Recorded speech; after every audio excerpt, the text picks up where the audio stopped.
back to my channel. If you are completely new to my channel, welcome. Don't forget to subscribe. Here we talk all things PCOS, endometriosis, trying to conceive, and I've been sharing my journey from being diagnosed to the present day, where at the moment I am waiting for a laparoscopy to remove my endometriosis. Today is my day off work, and this morning I went for acupuncture. I have spoke about this in my previous videos, but I saw a new acupuncturist today and I felt like she saw me in a whole new light. Now, if you follow me on Instagram, you might have seen me do an Instagram post on this. I thought I'd quickly run through some of the things that we spoke about today. So her specialism is not just acupuncture, but also Chinese medicine. And she was very much interested in the way that my red blood cells flow throughout my body. So first off, she started by feeling my pulse to see what the blood flow was like around my body, and she said that my pulse was slow, and it also seemed like my red blood cells were therefore flowing quite slowly through my body. She said that I was also quite cold, so I had cold extremities, my skin was quite cold, and she said that's the first thing that I need to address, is trying to like heat my body from the inside. And finally, because I've also got endometriosis, she was worried that the endometriosis was also stopping this blood flowing through my body. So first of all, that was really interesting. So when she was doing her acupuncture, that's what she was focusing on. She put the needles around my body to try and stimulate that red blood cell flow, which would also help in terms of my periods. And the second thing she did, I'll just squidge a bit closer, was she put seeds in my ears. Now I hope you can see those. And this was to help with stress and anxiety. Now if you were to ask me if I'm an anxious person, I would probably say no. But I have noticed recently that I am quite anxious about my pending surgery. And this has meant that it's been manifesting in my dreams. And I'm not necessarily like scared about the actual surgery, like the procedure. I'm more worried that I'm going to get my hopes up about having surgery and then it's going to be pulled away from me, and that my surgery date is going to change, because I have received my surgery date. So I have been quite anxious around this. So she popped these little seeds in my ears, which are supposed to stimulate pressure points. And she said that if I'm ever feeling like stressed or anxious, I can just press on these little points and it helps with energy flow around the body.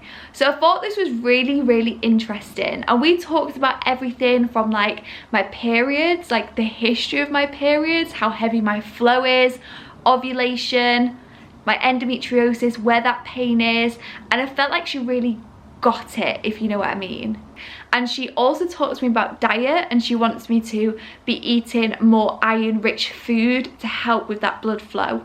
So anything from like dark leafy greens, red meats, etc., to really stimulate that iron and that red blood cell flow. And also bone broth, chicken bone broth. She said it's just like top tier, like magic food for people who are like me trying to conceive, and we want to start warming the uterus. That's what she was saying to me. I'm very cold and I need to start like warming myself and then getting the blood flow going, which will then make my uterus lining nice and juicy and thick, and then the nice little egg will want to plant itself in there.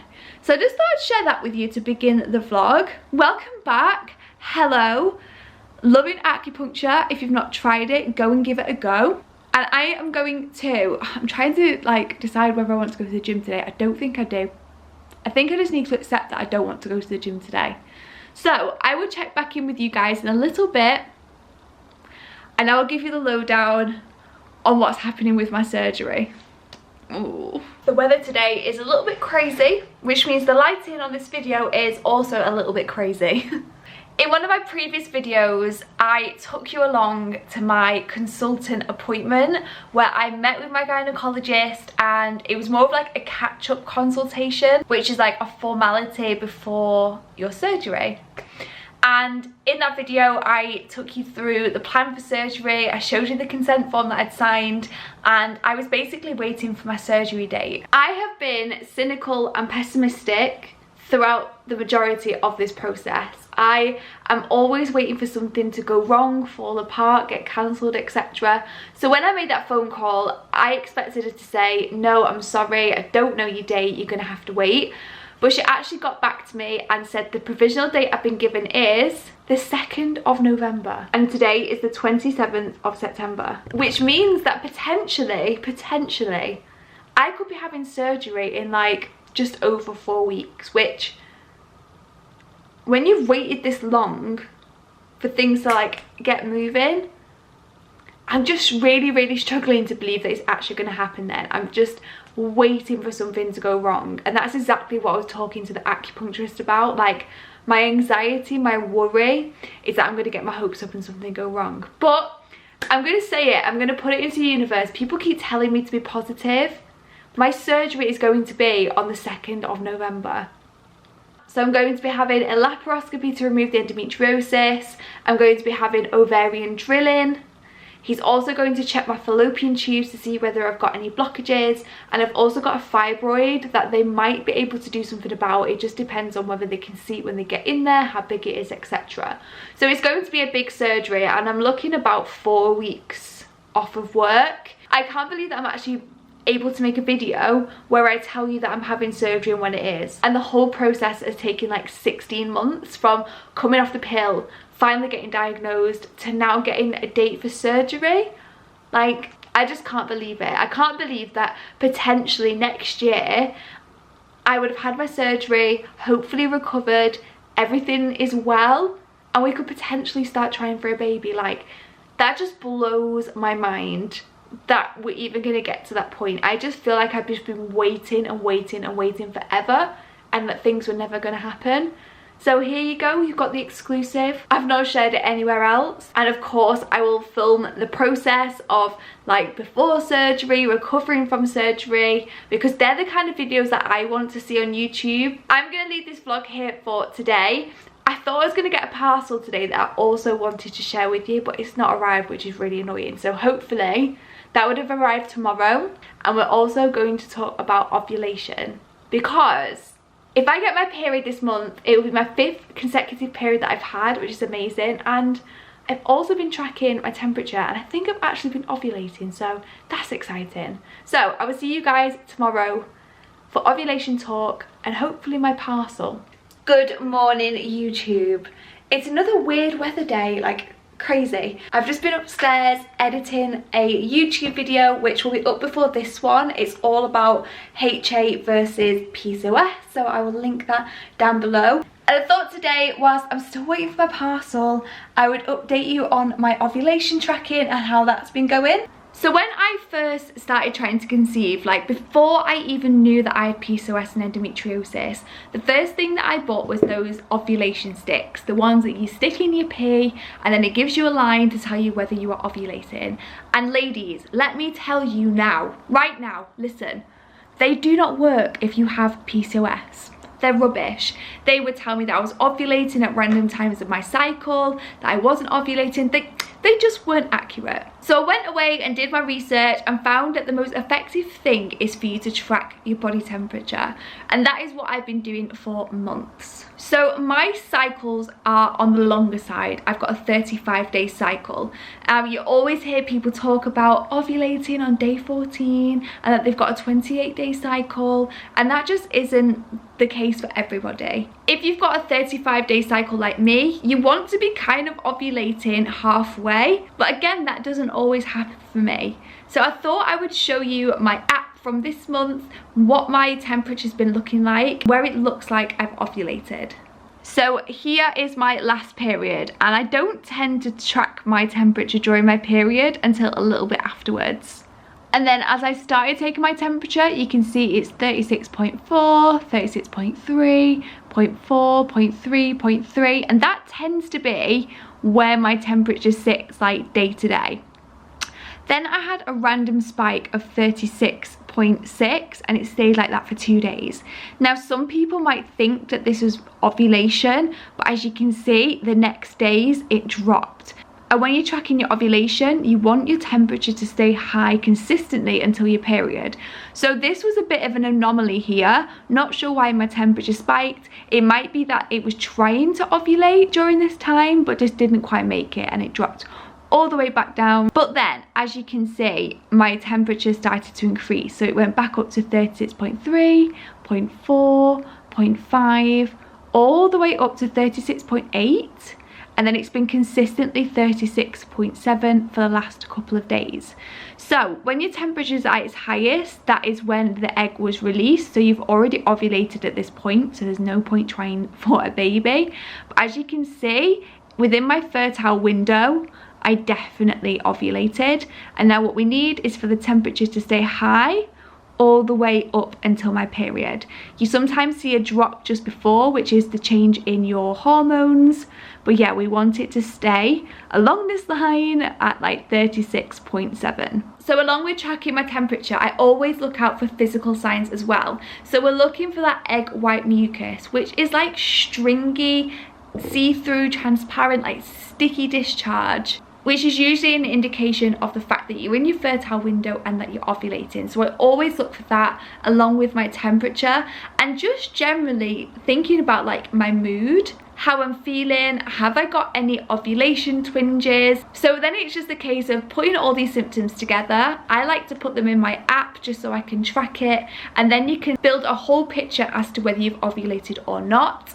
And then it's a case of counting how many days after ovulation you get your period. For an egg to implant safely, you need to have a 12 to 14 day luteal phase. So that's the days after you have ovulated. So yeah, I have learned a lot about ovulation. I also showed that to my consultant when I saw him, so he could see that I was ovulating and things were going in the right direction, but I haven't been ovulating every month, which is why he suggested the ovarian drilling, which I still need to do research on, because I haven't yet done that. But yeah, I thought I would just share that with you. If you are somebody who's watching these videos and maybe you've got PCOS and you don't want to conceive yet like me, and you just want to educate yourself, get to know your body a bit better, or maybe you're somebody who is trying to get pregnant and you can't quite understand why it's not happening, your temperature and an app is a really good place to start. So yeah, hooray for me, I have been ovulating, which is so positive. I am still taking metformin, I am still eating quite a low carb, low sugar diet, which is working for me. I'm not eating the dairy, I'm not eating the gluten, I'm going for acupuncture, I'm not doing any kind of like crazy intense exercise, just weightlifting, and that seems to be working, which is so positive, because 6 months ago I thought that none of this would have happened. I just wanted to share that bit of positive news with you, and my consultant thinks that if things carry on in this direction, hopefully next year we'll have a baby. But I don't want to get my hopes up. You know what I'm like? Pessimist. Don't like to get my hopes up.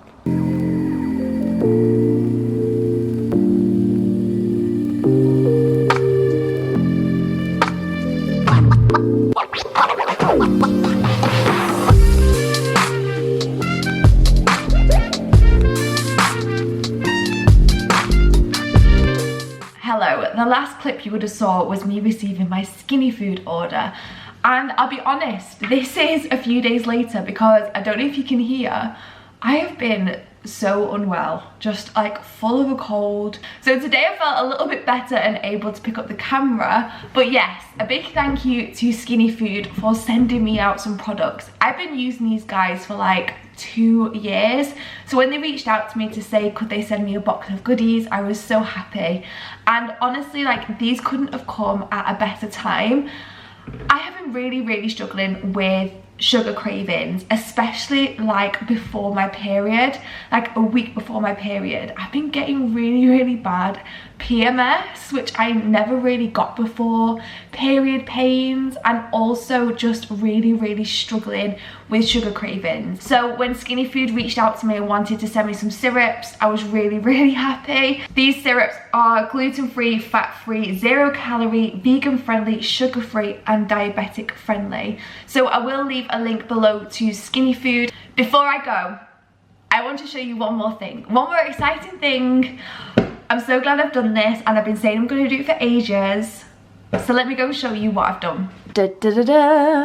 I have finally signed up to do my level 3 personal training qualification.